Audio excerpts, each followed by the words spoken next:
All right, guys, have you ever pulled up to a brush pile, caught 1 or 2 fish, and then the pile just goes dead? Frustrating, I know. It used to drive me crazy until I switched to this method that I'm gonna show you today. It's deadly, it's effective, and it catches fish. Let's go catch them.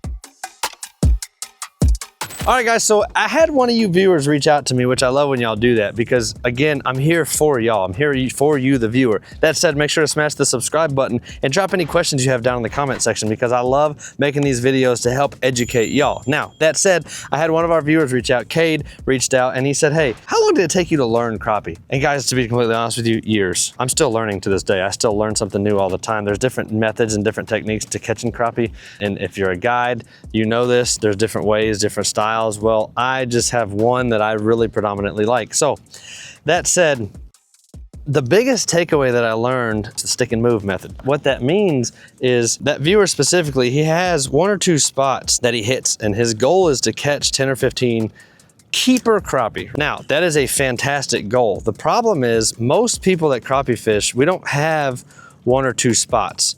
We have like 10 or 12. I have like 20 or 30 because I have the luxury of making these videos for y'all, right? The first thing I'll tell you is you need to have several spots. They move, but piles shut down quickly.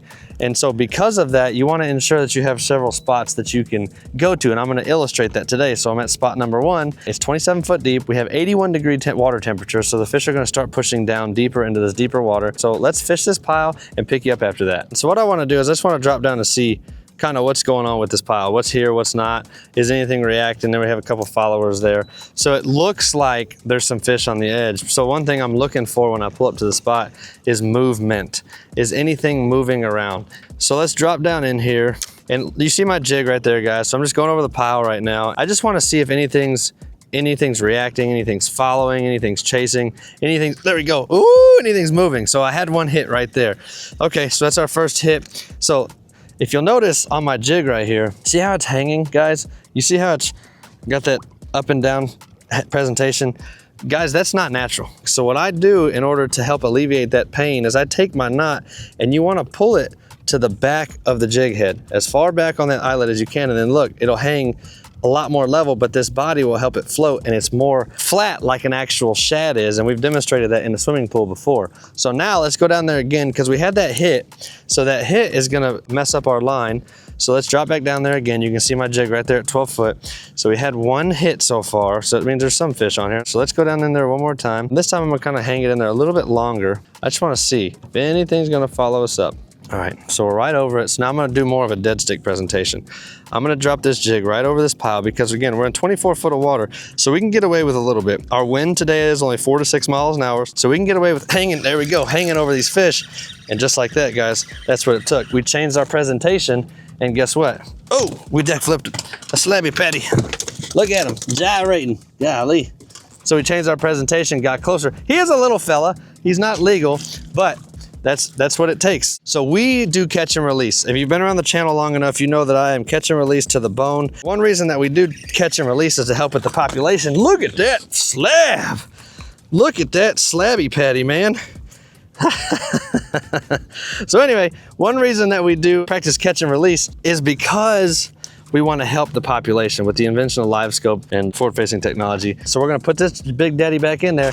Now, as you catch fish on brush piles, the pressure mounts, the bite gets harder, and the fish, I think, wise up. You'll notice if you fish them long enough, you'll pick up 2 or 3 on a pile, and then the bite slows way down. So those fish that we just caught, we put them back in the water. I personally believe that, hey, they're not gonna bite on the same thing again because they were just hooked. The catching or the stick and move method helps with this added pressure, and it's another reason you should have several spots. So we have pulled 2 off of this pile. Let's drop back down. The dead stick presentation is working the best. So now we're at spot number 2. Let's drop down in here. Sticking, I went a little bit shallower now, so I pulled up to about 18 feet. It's 18 to 20 feet depending on how the waves are swinging. So I just want to drop down there. Again, as you can see on this pile, it's one spot, but it's 2 different piles. So we have what I'll call the frontal brush pile right here, and then we have the rear brush pile right here. So let's drop down to this front pile. Ooh, got hit right there. Let's drop back down in there. And we got a follower. We're going through the pile now. We're gonna come over it. And there might be a lot of pressure because of these whites going in and out so crazily right now. I mean, they are everywhere underneath us right here. No dice. All right, I can't resist. Let me catch a couple of these whites real quick, just because they're fun. They're running right over the surface right here. So let's just cast out there. I'm gonna let it fall like 2 seconds. There we go, got them. There they are, guys. Bunch of whites. Oh, sorry, man. It's a target of opportunity, as we call it. It presented itself, so of course I'm gonna oblige the fish and I'm gonna catch it.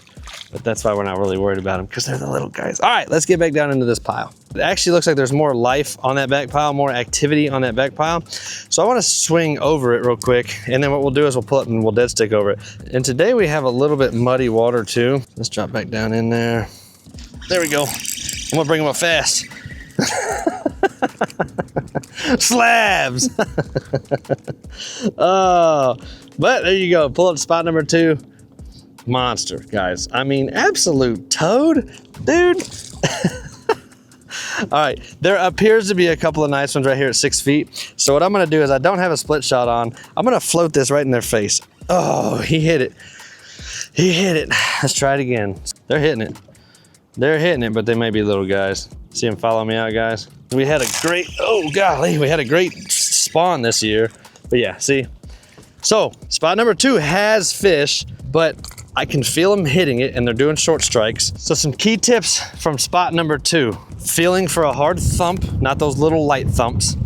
Looking at your jig size in comparison to the fish themselves when using live scope, and knowing where to drop that jig to specifically catch these targeted fish. So spot number 2, we picked up 4 fish. 1 was keeper, so we got 2 for the keepers for the day. In real time, we've probably fished for 10 to 14 minutes or so. So now what we're gonna do is we're gonna close up shop. We're gonna go to the next spot and we're gonna see if we can pick up some more there. All right, guys, spot number 3. So we pushed out to another brush pile. If you haven't learned yet, I like brush piles. Pulled to spot number 3. I pushed up to 13 to 15 foot of water.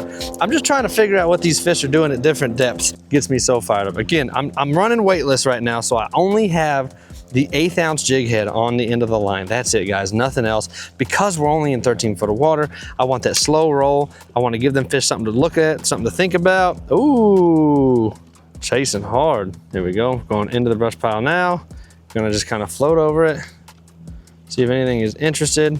Got a lot of followers, a lot of hits there, guys. So this pile is definitely active. So we're gonna go back, we're gonna do our trick, because we got hit a couple times. We'll pull that knot to the back of the eyelet. We're gonna scan left and right, just see if anything's floating, because sometimes when you start adding pressure and you start adding commotion, these older fish, they start to push off the pile. And look right here, there's the pile, but look, those 2 fish, they pushed off to 17 foot off. They know what's up. They've been doing this for a couple of days. We're gonna go right over these fish's faces. Let's see what happens here. We'll go right over their face here. Shoo! No interest in that one, so let's pull it up out of the mud. Let's go through the pile. I'm gonna stop, and I'm just gonna dead stick it right in the heart of the pile. We can see the fish in there. We wanna see if they wanna react and eat. So let's drop it down in there. I had to go over that branch. Let's get down there, and typically on these smaller piles, those bigger fish are gonna be hanging out at the bottom of the pile. Oh, there we go. They're gonna be hanging out at the bottom of the pile. There we go. Ooh, that's a fish, not a legal one, but definitely a fish. And guys, this is highlighting why it's so important to have, I would say, 7 to 10 different spots that you can pull up on and check, because as the year progresses, each pile is going to start acting differently. It's going to start doing different stuff. Don't overcomplicate it. Some people get so involved with all this motion and all this moving and popping and clicking and moving and whatever. Just get your bait in the water. Just get your bait in the water and make it happen. Spot 3 followed the mantra so far that we've been seeing all day on the lake. So I'm gonna drop one more time on spot 3, then we're gonna push up to spot number 4, and we're gonna keep picking up fish. Y'all stick around, let's head to spot number 4. All right, guys, spot number 4, here we go. Let's drop down in there. And guys, this is all part of the game here. Pick a spot, drop down to it. Pick a spot, drop down to it. This one I think is actually a state-made structure. The state of Texas puts in a lot of structures for fish to use, and I believe that this is one of them. Let's drag this joker through there, and let's just see if anything wants to play ball today. looks like there's a lot of fish in this thing. It looks like there's a lot of good sized fish in this pile. So I'm gonna dead stick it. And guys, if this color doesn't work, like I've said in previous videos, sometimes you gotta switch the color up to something that's more appealing to the fish. So sometimes that's all it takes is a little switch. Let's see what happens here. See that one coming out to look at me? He's looking, he's not sure about what I got going on here. But man, that looks super fishy, doesn't it? Man, all right, let's try swinging it this time. Maybe the movement, maybe motion is what they need in their life. So I'm gonna cast out 14 feet out, and I'm gonna drag it through that pile slowly. There's a fish right here, actually. Let's stop right above that fish, see what happens here. And I'm just gonna come through the pile, guys. I'm just gonna drift right through that pile. There we go, and he hit it right there on the inside. There we go. Oh, that's not what we're after. Bunch of white bass in there, maybe. It's a fish though, and it is nah, that's not a keeper. I thought it might be a keeper. While I have the jig, let me switch colors. What I'm gonna do, guys, I'm gonna go back here to my all colorful bait box here. I'm gonna take this purple off, and y'all know my secondary color is orange. I actually was using it just a minute ago, so I wasn't sitting on the deck right here, but I'm gonna take this orange, I'm gonna thread it back through there, and we're gonna go and we're gonna attack them with that orange crush, baby. Let's see what happens with that. So it's a little bit different presentation because the bait's got a smaller profile. The tail is not as wavy. It's a lighter color and it's a narrower body. So let's see what happens here. And again, I'm looking left and right because I want to see what's all around here. And it just looks like there's some good fish sitting right on that edge. Right on that edge, guys. That looks like those are some nice fish sitting right over there on that edge right there. So I'm gonna cast one more time and then we're gonna move, because you don't want to overdo it, guys. You don't want to spend, I honestly have probably spent too much time here already, but don't overdo a pile.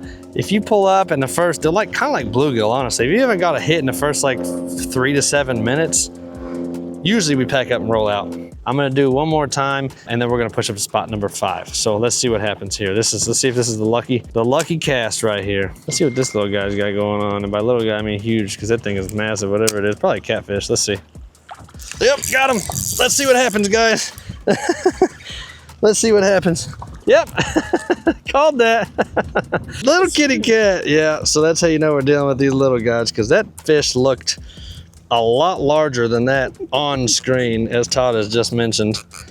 So little cat daddy, put him back, and we are gonna mosey to spot number 5. Y'all stick around. All right, guys, spot number 5, feeling alive. Let's drop down to it one time, guys. Looks like we got some on this suspended piece. Now, this structure is a singular stick, submerged timber, some would call it. And so what I'm gonna do is I'm gonna cast over to it. Ooh, way too far. It's only at 16 feet, guys. And so what the benefits of taking that split shot off is my drift is way slower. And look at these fish right here, guys. That's definitely fish, but look how much more control I have over the swing. All right, here we go. We're going into the strike zone. Here we go. There we go. Ooh, shoot. All right, look at that. Seahorse me. Seahorse me, that's what I call it. So we're gonna square our jig back up. These fish are definitely interested in playing ball. They definitely liked the slower swing a lot more. So here we go. We're going through it again.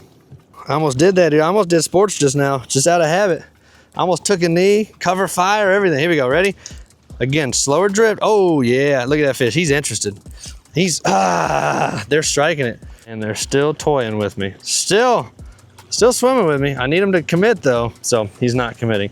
So what I'm gonna do is I'm gonna switch jigs, and if this new jig doesn't work, we're going to move spots. Guys, today's video is brought to you by none other than ourselves. That's right, guys. Check out all the gear and the merch that we have on every day and every video at DangleNationOutdoors.com. You can pick out fishing poles, you can pick out fishing shirts, net gaiters, gear, bobbers, slip floats, everything that you see us use on all of our videos, you can pick it up, DangleNationOutdoors.com. Guys, use code SLAB to get 10% off of your entire order every single time. And while you're there, check out Outlaw Crappie Poles. They are one of our longest running sponsors of the channel. You can pick them up on our website or at Shop Outlaw or at fishoutlaw.com. Use code Dangle Nation for 10% off of their website, guys. Appreciate you.